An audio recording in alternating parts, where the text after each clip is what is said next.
नमस्कार। आज की खबर में आपका स्वागत है। मैं हूं आपके साथ शिखा मेहरोत्रा। शुरुआत करते इस वक्त की बड़ी खबर की। संसद के मॉनसून सत्र का आज से आगाज। विपक्ष के हंगामे के आसार। पेश होंगे 6 बड़े बिल। सुबह 11 बजे से शुरू होगा बजट सत्र की कार्यवाही। केंद्र सरकार इकोनॉमिक सर्वे करेगी पेश। महंगाई, अग्निपथ समेत कई मुद्दों को विपक्ष सदन में उठाएगा। विपक्ष ने सदन में कई मुद्दों पर सरकार से बहस की मांग करी है। ये बड़ी खबर आपको बता रहे हैं, जहां संसद के मॉनसून सत्र का आज से आगाज होगा। विपक्ष का हंगामे के आसार रहेंगे। पेश होंगे 6 बिल। सुबह 11 बजे से शुरू होगी कार्रवाई। केंद्र सरकार इकोनॉमिक सर्वे करेगी पेश। ये बड़ी खबर आपको बता रहे हैं। विपक्ष के हंगामे के आसार रहेंगे। सुबह 11 बजे से शुरू होगी बजट सत्र की कार्रवाई। आज से शुरू होगा मॉनसून सत्र। केंद्र सरकार इकोनॉमिक सर्वे करेगी पेश। संसद के मॉनसून सत्र का आज से आगाज। विपक्ष का हंगामे के आसार। पेश होंगे 6 बड़े बिल। ये बड़ी खबर आपको बता रहे हैं, जहां सुबह 11 बजे से शुरू होगी कार्रवाई। केंद्र सरकार इकोनॉमिक सर्वे करेगी पेश। महंगाई, अग्निपथ समेत कई मुद्दों को विपक्ष सदन में उठाएगा।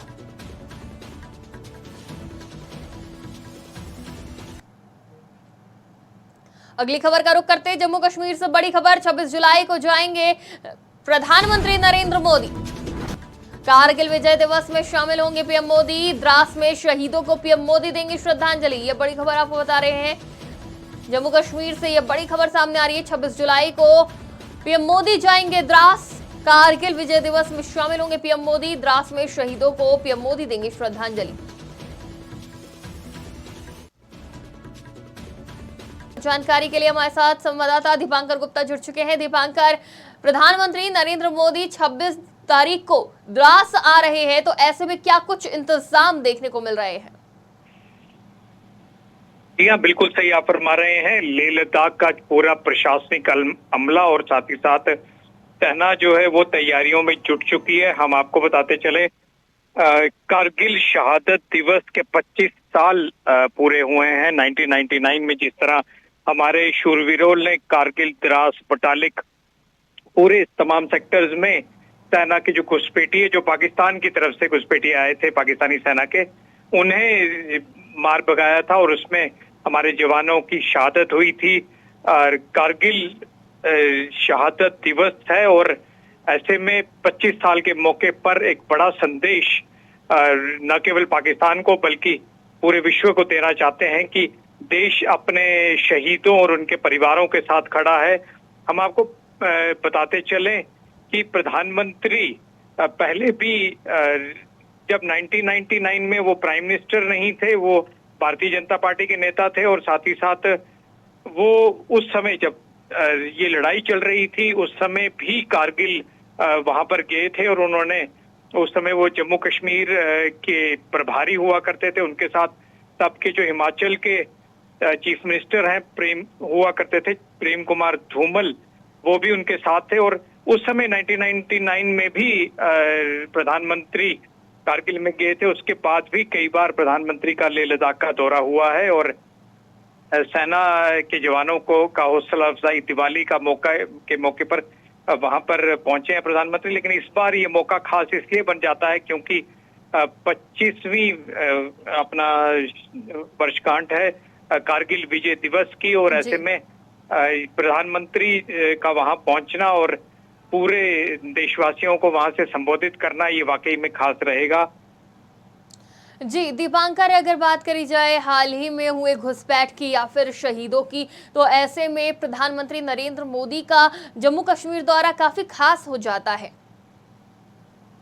जी हाँ, बिल्कुल सही बात है। हाल ही में जिस तरह से जम्मू में वारदातें बढ़ी हैं, आज भी राजौरी में एक आतंकवादी वारदात हुई है और इसके बावजूद 1-to-1 मीटिंग जो है वो हो रही है। प्रधानमंत्री ने कुछ ही देर पहले कैबिनेट कमेटी फॉर सिक्योरिटी की मीटिंग भी ली थी और उसके बाद अमित शाह ने भी मीटिंग ली और ऐसे में लगातार प्रधानमंत्री का साफ ये एक कहना है कि आतंकवाद को किसी भी रूप में कहीं पे भी बर्दाश्त नहीं किया जाएगा। जीरो टॉलरेंस की पॉलिसी का संदेश पूरे विश्व में प्रधानमंत्री नरेंद्र मोदी देते हैं और उम्मीद ये करते हैं कि जरूर हमारे सुरक्षा बलों को उनकी विजिट से पहले ही कई जो है वो आतंकवादियों को मार गिराया जाएगा, कुछ सक्सेस जो है वो हाथ लगेगी। आज भी एक आतंकवादी को मार गिराया गया है राजौरी में।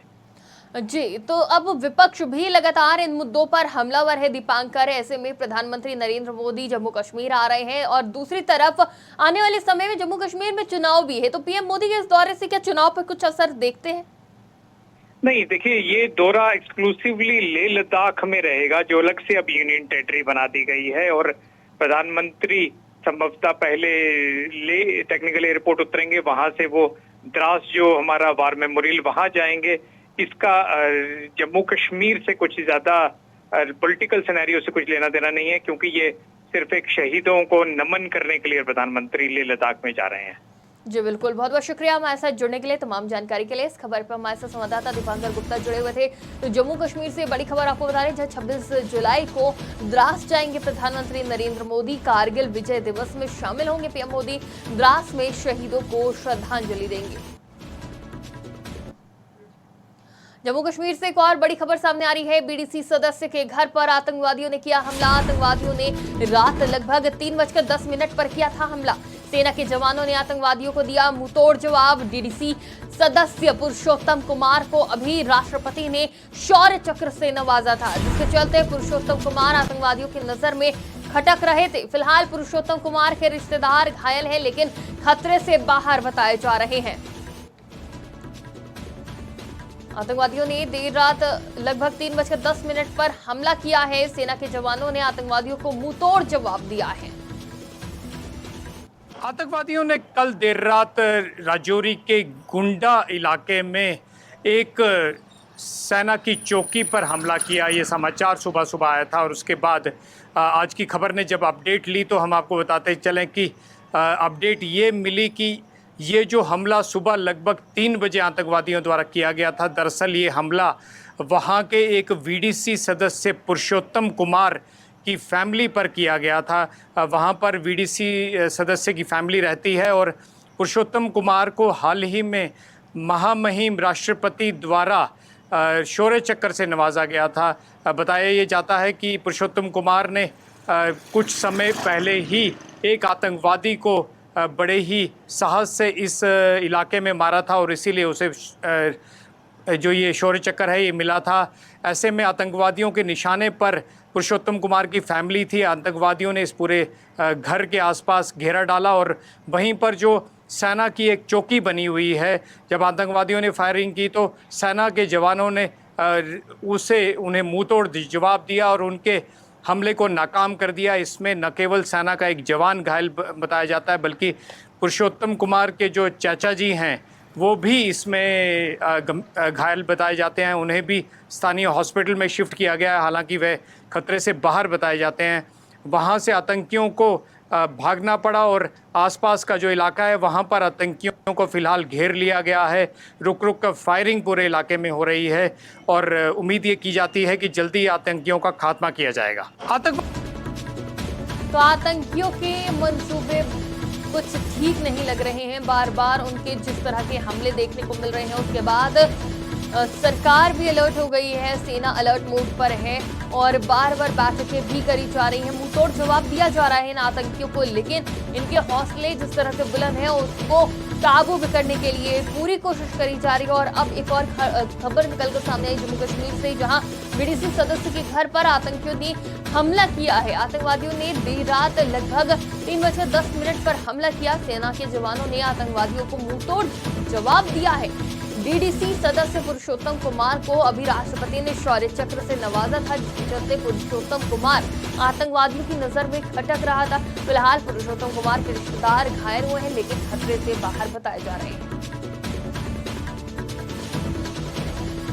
जानकारी के लिए हमारे साथ संवाददाता दीपांकर गुप्ता जुड़े हुए हैं। दीपांकर, सबसे पहले तो घायलों का हाल जानना चाहेंगे, फिलहाल कैसी हालत बताई जा रही है घायलों की?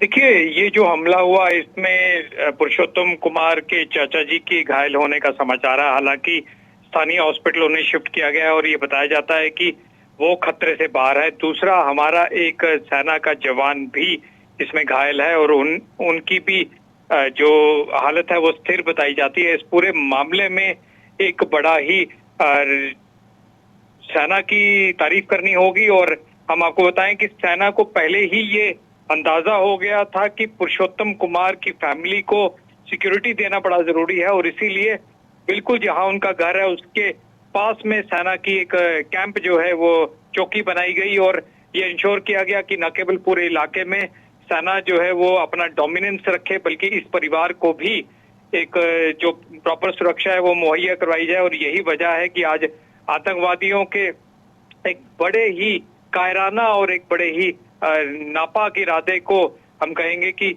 सेना ने विफल कर दिया है, बिकॉज इसकी परिवार का खात्मा करने के एक इरादे से ये आतंकवादी आए थे, और इनका ये मानना था कि पुरुषोत्तम कुमार के परिवार को ही खत्म करेंगे। लेकिन सेना ने तुरंत जो है वो रिटेलिएट किया, और इनिशियल फायरिंग में हालांकि हमारा एक जवान घायल भी हुआ, लेकिन उसके बाद आतंकियों को वहां से भागना पड़ा। फिलहाल जो अपडेट है वो ये है कि एक आतंकी को घेर कर मार दिया गया है। हालांकि 2 से 3 और आतंकी छुपे हुए हैं, और पूरे इलाके में और ज्यादा जो सुरक्षा बल है उनकी तैनाती की गई है। ड्रोन्स के अलावा हेलीकॉप्टर्स वगैरह का इस्तेमाल किया जा रहा है।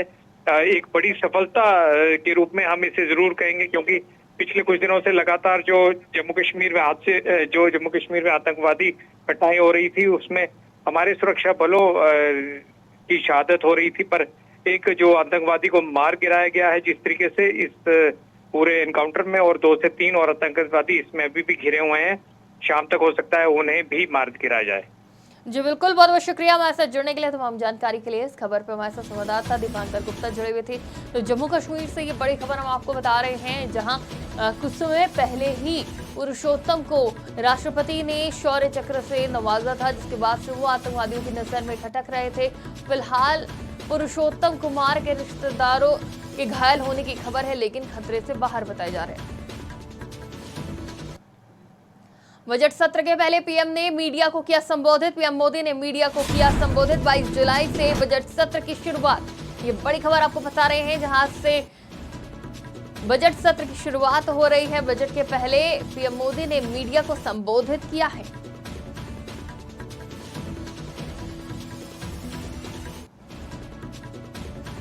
तो आज से बजट सत्र का शुरुआत हो रही है। मॉनसून सत्र में जहां बजट पेश किया जाएगा, तो वहीं उससे पहले पीएम मोदी ने मीडिया को संबोधित किया है। ये खबर भी निकल के सामने आ रही है।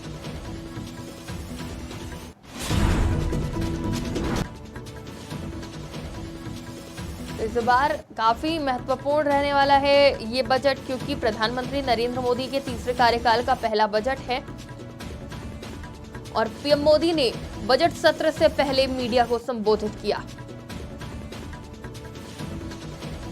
संसद की कार्यवाही शुरू होने से पहले पीएम मोदी ने मीडिया को संबोधित किया। उन्होंने कहा, महत्वपूर्ण सत्र की शुरुआत हो चुकी है। इस सत्र पर देश की नजर हो रहेगी। तीसरी पाली का पहला बजट रखने का सौभाग्य प्राप्त हो। ये भारत के लोकतंत्र की गौरव यात्रा की अत्यंत गरिमापूर्ण यात्रा के रूप में देश इसे देख रहा है, ये पीएम मोदी ने कहा है।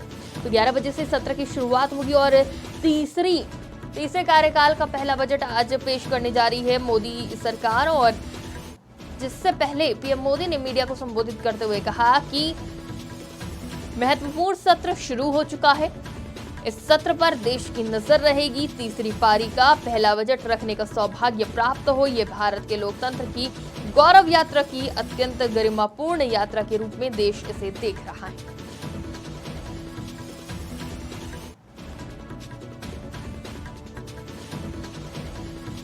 तो 11 बजे से शुरुआत हो जाएगी बजट सत्र की। आज से संसद का बजट सत्र शुरू हो रहा है। वित्त मंत्री निर्मला सीतारमण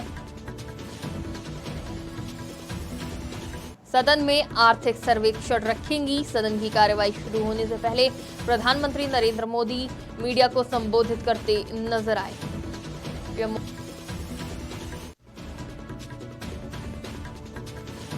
मोदी ने अपने संबोधन में कहा, मैं देशवासियों को जो गारंटी देता रहा हूं, उन गारंटियों को जमीन पर उतारना, इस लक्ष्य को लेकर हम आगे बढ़ रहे हैं। अमृतकाल का महत्वपूर्ण बजट है।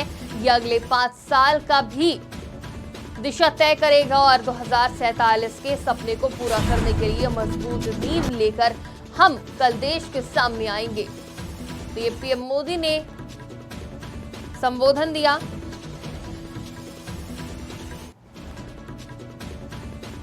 विपक्ष को सदन की कार्रवाई सुचारू रूप से चलने की नसीहत भी दी है प्रधानमंत्री नरेंद्र मोदी ने।